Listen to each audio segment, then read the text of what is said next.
로마서 12장 1절과 2절 제가 읽겠습니다. 그러므로 형제들아 내가 하나님의 모든 자비하심으로 너희를 권하노니 너희 몸을 하나님이 기뻐하시는 거룩한 산 제사로 드리라. 이는 너희의 드릴 영적 예배니라. 너희는 이 세대를 본받지 말고 오직 마음을 새롭게 함으로 변화를 받아 하나님의 선하시고 기뻐하시고 온전하신 뜻이 무엇인지 분별하도록 하라. 오늘 우리 중고등부 학생들의 세례식이 있습니다.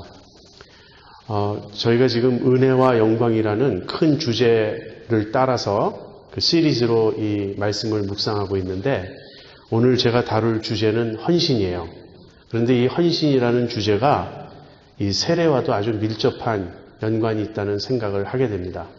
세례의 의미가 무엇이죠? 세례는 우리가 예수님을 주님으로 믿고 고백함으로써 이제 우리가 주님과 그리스도와 하나가 되었음을 상징하는 예식입니다. 우리가 예수님을 믿으면 우리가 그리스도와 하나가 돼요. 그리스도와 연합됩니다. 그 그리스도와 연합됨을 보여주는 의식이 세례예요. 그런데 우리가 그리스도와 연합된다는 말의 의미는 이제 우리는 그리스도에게 속했고 그리스도의 소유가 되었고 그러므로 이제 우리는 전적으로 그리스도의 사람들, 그리스도가 다스리시고 주관하시고 이끄시는 그런 사람들이 되었다는 뜻이에요. 다시 말하면 세례를 받는 그 순간부터 우리는 온전히 헌신해야 한다는 것입니다.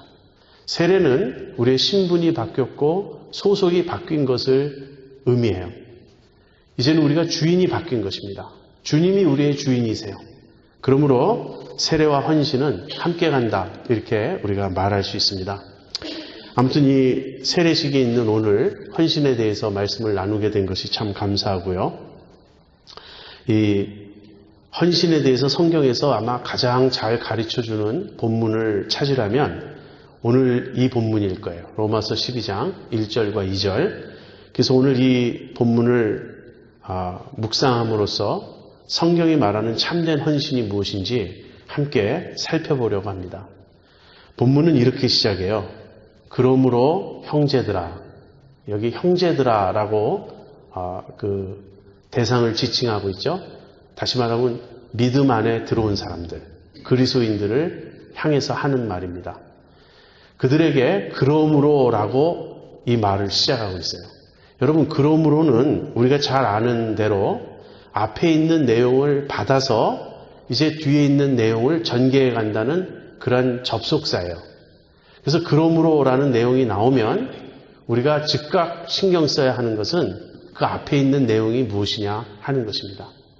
바울은 로마서 1장부터 11장에 걸쳐서 무슨 이야기를 해왔습니까? 바로 그 얘기를 지금 근거로 해서 그러므로 하고 이 뒤에 권면을 주고 있는 것입니다. 여러분, 기독교를 다른 말로 하면 복음이라고 말합니다. 복음은 무슨 뜻이죠? 기쁜 소식이죠? 근데 왜 기쁜 소식입니까? 복음은 이런 것이에요. 복음은 우리에게 무엇을 하라고 요구하기 이전에 하나님께서 우리를 위하여 무엇을 하셨다는 소식이에요. 그래서 기쁜 소식입니다. 우리에게 무엇을 요구하고 우리에게 무엇을 행하라고 지시하고 하는 그러한 것으로 우리에게 다가온다면 그것은 복음이 아니고 율법일 거예요. 그래서 do라고 말하는 것은 율법입니다. 근데 율법은 뒤따르는 것이지 먼저 오는 것이 아니에요. 복음은 do로 시작하지 않고요. done으로 시작해요. 무엇인가 이루어졌다. 무엇인가 끝내졌다. 무엇인가 성취되었다. 그 무엇이 무엇입니까? 하나님께서 하신 일이에요. 하나님께서 우리의 구원을 위해서 무엇인가를 이미 하셨다는 거예요. 그래서 그것이 이루어졌기 때문에 이제는 단입니다. 단이 먼저 오고 그런 하나님께서 성취하신 그 구원이 먼저 오고 그 뒤에 그러므로가 나오면서 그 뒤에 우리가 이제 율법을 지킬 수 있는 율법대로 살아갈 수 있는 우리가 존재가 된다고 성경은 말하고 있어요. 그런데 이 앞에 1장부터 11장에 나오는 이 모든 내용, 이 내용을 바울은 어떻게 요약하고 있냐면요. 한마디로 하나님의 자비하심으로 요약하고 있어요. 그러므로 형제들아 내가 하나님의 모든 자비하심으로 너희를 권하노니. 하나님의 모든 자비하심을 생각해봐라. 지금까지 내가 너희들에게 이야기해온 모든 내용은 하나님의 자비하심이라는 거예요. 그 하나님의 자비하심을 생각한다면 이제 이 뒤에 이 내용을 우리가 행하지 않을 수 없다. 그래서 done이 먼저 오고 그 다음에 do가 오는데 사실은 정확히 얘기하면 believe죠. 행하라가 아니고 믿으라예요. 믿게 되면 그 다음에 행함이 뒤따르는 것이죠. 여러분 하나님의 자비하심을 여러분은 얼마나 잘 아십니까? 그 자비하심을 깊이 묵상하며 사십니까? 지금 우리가 은혜와 영광이라는 그 큰 주제로 말씀을 묵상하고 있는데요.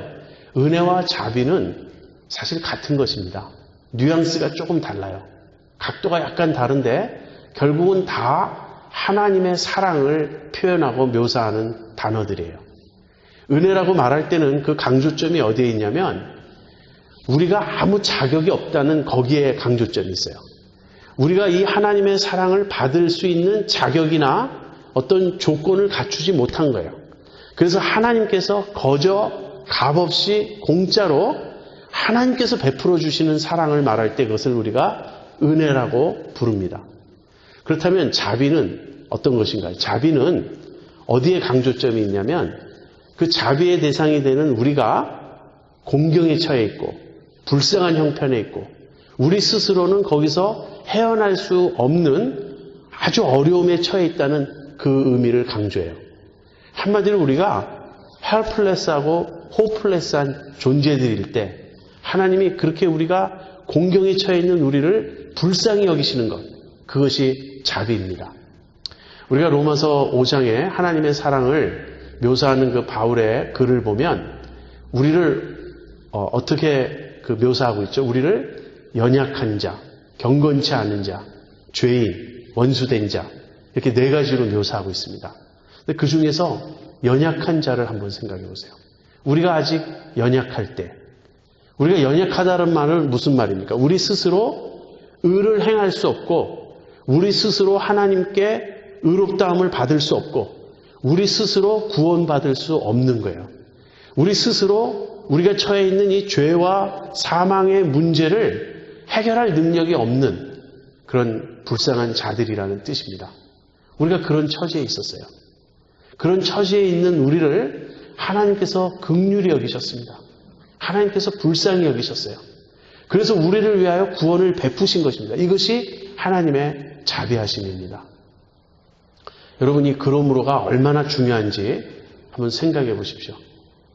이 그러므로에 동의하지 않으면 이제 더 이상 얘기할 필요가 없어요. 이 뒤에 나오는 모든 내용은 그러므로 위에 서 있습니다. 이 그러므로를 얼마나 절실히 느끼는가, 이 그러므로에 얼마나 확실히 동의하는가가 이 뒤에 나오는 권면에 순종할지 여부를 가름해요. 그러므로라고 우리가 말을 듣지만 과연 그럴까? 이렇게 우리가 반응한다면 이 뒤에 나오는 너희 몸을 하나님이 기뻐하시는 거룩한 산제사로 드리라는 권면은 사실 의미가 없습니다. 그래서 그러므로가 지금 내 마음에 내 심정에 얼마나 확실한가 이것을 우리가 좀 생각해보고 점검해볼 필요가 있습니다. 여러분 하나님의 자비하심 이 로마서에서는 우리를 믿음으로 의롭다고 여겨주시는 그 자비예요. 이 자비를 여러분 아십니까? 이 자비를 알려면요 무엇이 전제되냐면요 내가 얼마나 가련한 처지에 있었는지 내가 얼마나 불쌍한 처지에 있었는지를 깨달아야 돼요. 내가 사실 그렇게 어려운 처지에 있지 않다고 내가 그렇게 심각한 문제가 있지 않다고 생각한다면 이 그러므로 또는 하나님의 자비하심은 별 감동을 주지 못합니다. 누가 저에게 찾아와서 정말 기쁜 소식이 있다. 막 저를 흔들어요. 내 말 좀 들어봐. 내 말 좀 들어봐. 무엇이냐고. 그랬더니 이 암을 고칠 수 있는 이 약이 발명됐다. 이 약 하나만 먹으면 당신의 암을 고칠 수 있다. 그런데 저는요 반가운 소식이긴 한데 그렇게 흥분하질 않아요. 왜 그렇죠? 제가 암이 없어요. 다른 암 있는 사람들에게 참 도움이 되겠네. 그거 좀 그 사람들에게 가져다 줘야 되겠네. 그렇게 반응할 거예요. 그러나 제가 암이 없기 때문에 그것은 저에게 그렇게 반가운 소식이 아니에요. 그냥 일반적으로 좋은 소식이에요. 그러나 만약에 제가 암이 있고 암에 3기 정도 되었고 말기 암 환자라고 해보세요. 그래서 이제 의사는 수술도 소용이 없다. 그리고 지금 키모를 받든지 그런 방사선 치료를 받든지 그래봐야 그냥 고생만 더 하는데 그냥 사는 만큼 그냥 살다가 가는 게 낫지 않겠나. 의사가 이렇게 말을 한 상태라면 여러분 그래도 우리는 쉽게 포기할 수는 없죠. 그래서 제가 사방으로 다닙니다. 그냥 자연요법으로 어떻게 암을 고쳐보려고 또 몸에 좋다는 뭣도 먹어보고 그래도 고칠 수가 없어요. 이제는 시간이 지나가면 지나갈수록 병세가 완연해집니다. 그리고 점점 절망의 그늘이 제 마음을 덮고 있어요. 안 되는구나. 어떤 방법으로도 안 되는구나. 그러할 때 누가 저에게 와서 이 약을 먹어보라고. 이 약을 먹으면 암 환자가 지금까지 100% 다 나았다고. 그럼 이것은 얼마나 큰 기쁜 소식이 될까요? 여러분이 처해 있던 곤경을 여러분 아십니까? 여러분이 처해 있던 가련한 처지를 여러분 아십니까? 거기서 구원받은 거예요, 우리가 처해 있던 가련한 처지란 이런 것입니다. 우리는 지옥에 가야 마땅한 자들이었다는 거예요. 우리는 하나님의 진노하심 아래에 있었습니다. 우리는 죄인이었습니다. 우리는 스스로는 의를 행할 수도 없고 하나님과 바른 관계를 맺을 수 없었던 자들이었어요. 그러한 자들이었습니다. 만약에 그것이 사실이라면 내가 지금 얼마나 건강하던, 내가 얼마나 돈이 많던, 내가 얼마나 사업이 성공하고 있던, 이 세상에서 내가 얼마나 잘 나가던, 지위가 높던 아무 소용이 없잖아요. 지금 내가 내 죄의 문제 때문에 하나님의 진노 아래에 있고 결국 이 문제를 해결하지 않으면 영원한 형벌을 받을 수밖에 없고 불못에 던져지고 지옥에 떨어질 수밖에 없는 그런 존재라는 것이 사실이라면 이거보다 더 심각한 문제가 있습니까? 이거보다 더 끔찍한 일이 있습니까? 거기서 우리가 건진받은 거예요. 어떻게? 하나님이 우리에게 자비를 베푸셔서. 여러분 그런 기도 해보신 적 있습니까? 하나님 나를 불쌍히 여겨주세요. 나를 긍휼히 여겨주세요. 우리가 무엇인가 스스로 할 수 있다고 생각한다면 우린 좀처럼 그런 기도하지 않습니다. 그러나 내가 아무것도 할 수 없다는 걸 깨닫는 그 순간에 내가 지금 할 수 있는 일은 딱 하나밖에 없어요. 그것은 하나님께 기도하는 것입니다. 하나님 나를 도와주세요. 하나님 나를 불쌍히 여겨주세요. 하나님 나를 긍휼히 여겨주세요. 하나님만이 나의 구원이요. 하나님만이 나의 생명이요. 하나님만이 나의 소망이십니다. 이 고백을 하는 그 자리에서 우리는 하나님의 자비하심을 만납니다. 바울은 그렇게 말합니다. 너희가 이 하나님의 자비를 받지 않았느냐. 그러니까 이 하나님의 모든 자비하심을 받았으므로 그러므로 이렇게 바울은 말하고 있는 것입니다. 만약에 여러분의 마음에 이 그러므로에 대해서 진정으로 아멘이 되신다면 이제 제가 설명하는 이 내용을 주의 깊게 들으세요.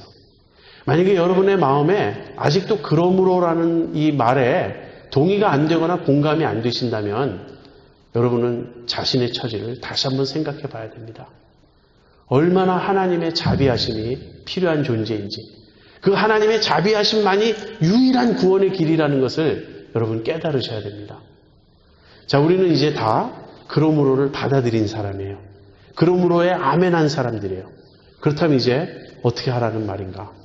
바울은 우리의 몸을 하나님께 드리라 이 말을 합니다. 이것이 헌신이에요. 드리는 것이 헌신이에요. 근데 우리의 몸을 드리라. 어떻게? 하나님이 기뻐하시는 거룩한 산제사로 드리라. 이것이 영적인 예배라고 바울은 그렇게 말합니다. 그런데 왜 몸을 말할까요? 사실 이 몸은 몸으로 대표되는 우리의 전 존재를 의미합니다. 우리가 하나님께 우리 자신을 드릴 때 우리의 어떤 부분을 드리는 것이 아니고 우리의 전체를 하나님께 드리는 거예요. 사실 우리가 드린다는 표현을 하지만 뒤집어서 표현한다면 우리는 하나님의 것입니다를 인정하는 것이에요.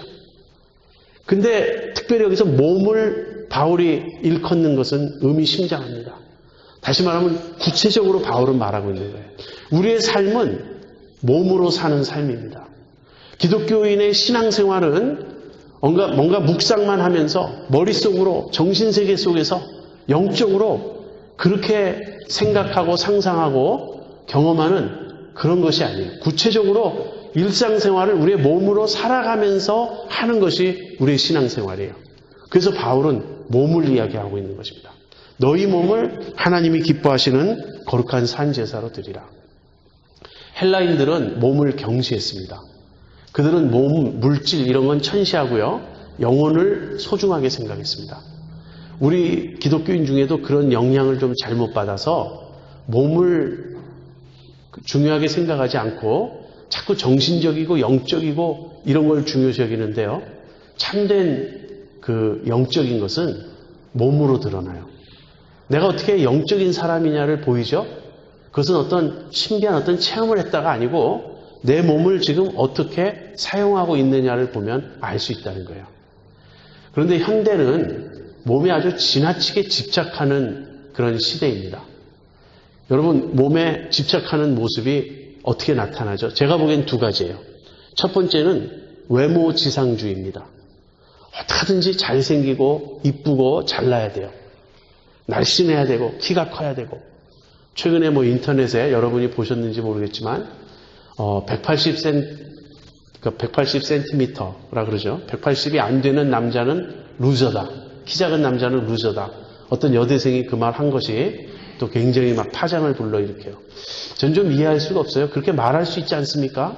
다만 그 여학생의 가치관일 뿐이에요. 근데 그것 때문에 뭐 그렇게 흥분합니까? 반대로 남자 쪽에서는 가슴 작은 여자는 루저다. 또 이렇게 반론을 제기하는 거예요. 여기서 우리가 봐야 될 것은 그런 말을 했다 그래서 흥분하지만 그것이 이 시대의 모습이라는 거예요.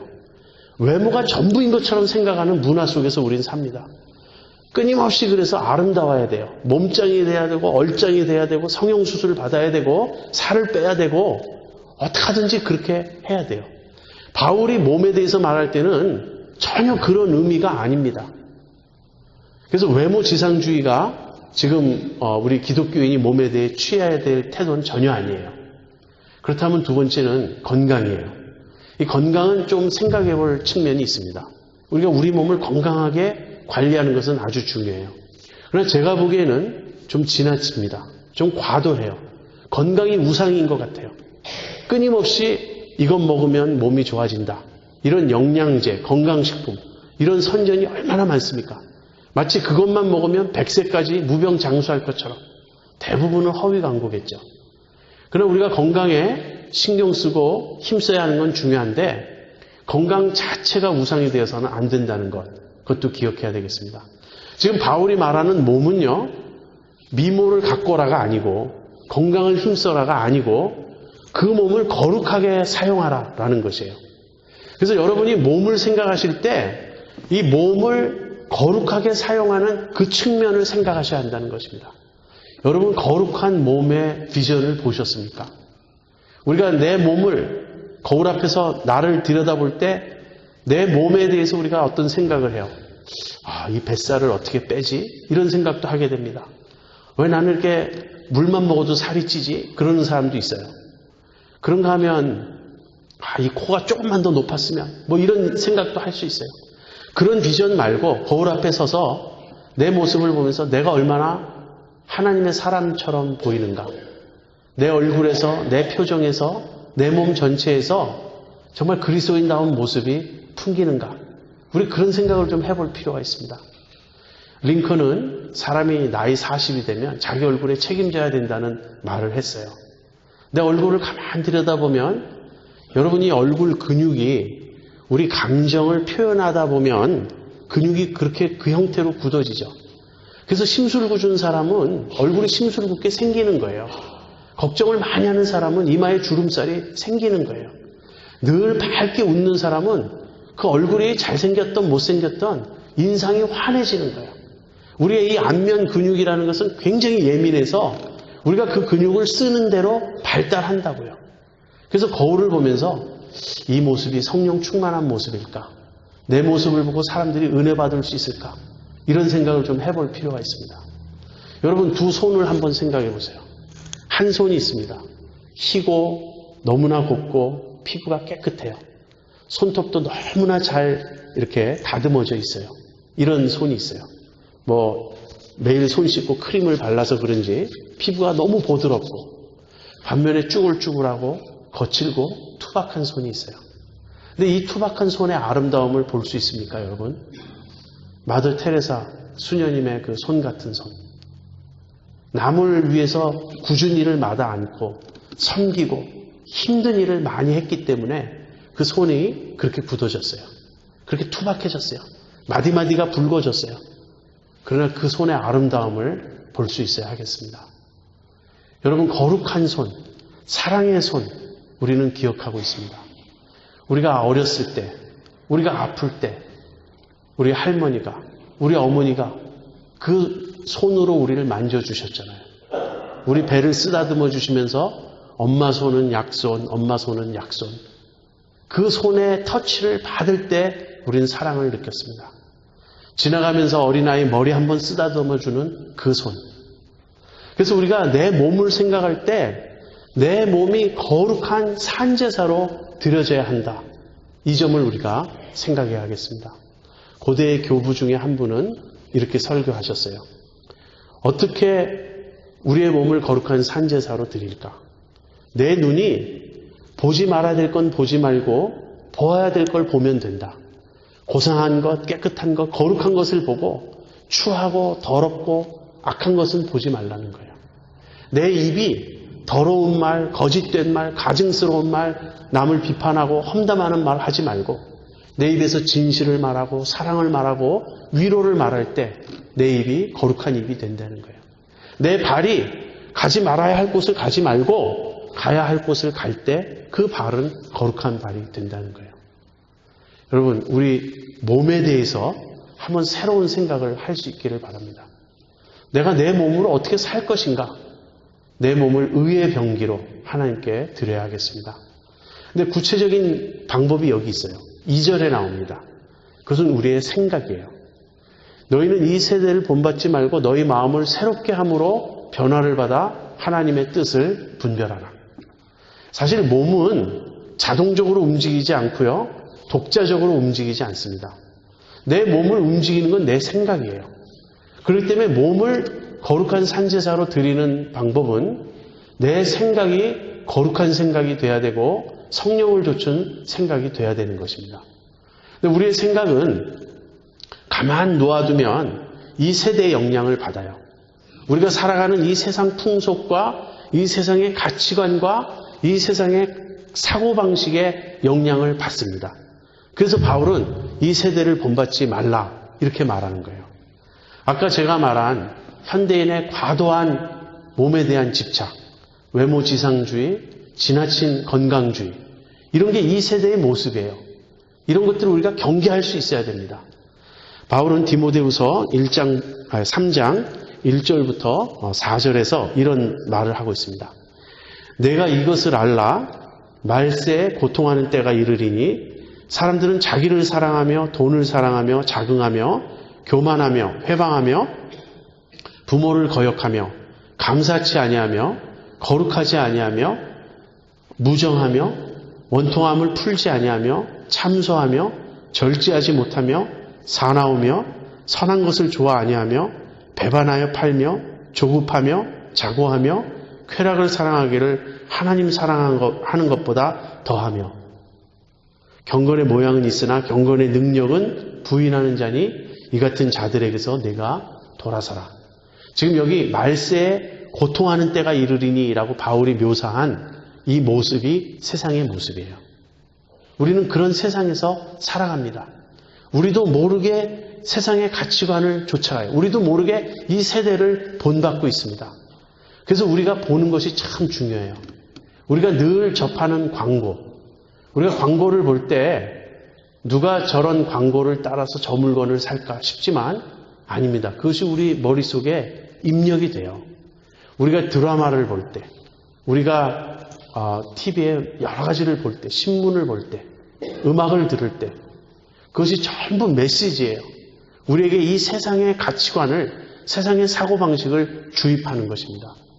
그러다 보면 우리가 그런 걸 자꾸 듣다 보면 우리도 모르게 우리가 그렇게 살고 그렇게 생각하고 그렇게 반응하고 있어요. 그래서 바울은 이 세대를 본받지 말라고 경고합니다. 그럼 어떻게 하라는 것인가? 마음을 새롭게 함으로 변화를 받아요. 여기서 마음은 영어로 heart가 아니고 mind예요. 그래서 제가 생각으로 번역하는 게 좋다는 것입니다. 생각을 바꾸라예요.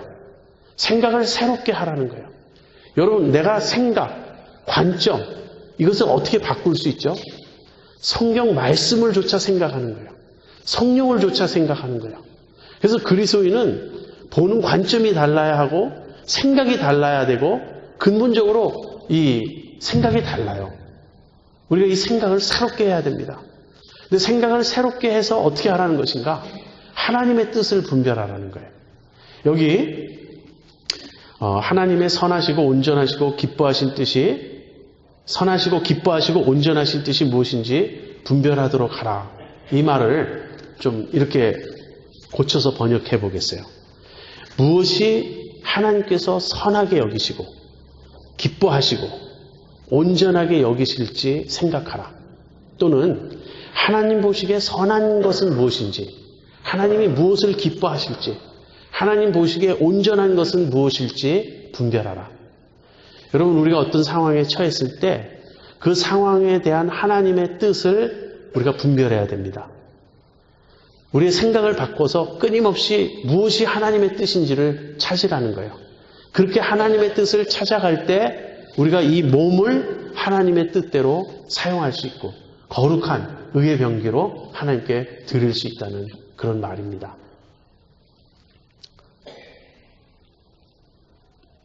하나님의 뜻은 선한 것이 있고 선하지 않은 것이 있고 기뻐하시는 것이 있고 기뻐하지 않으시는 뜻이 있다는 말이 아니에요.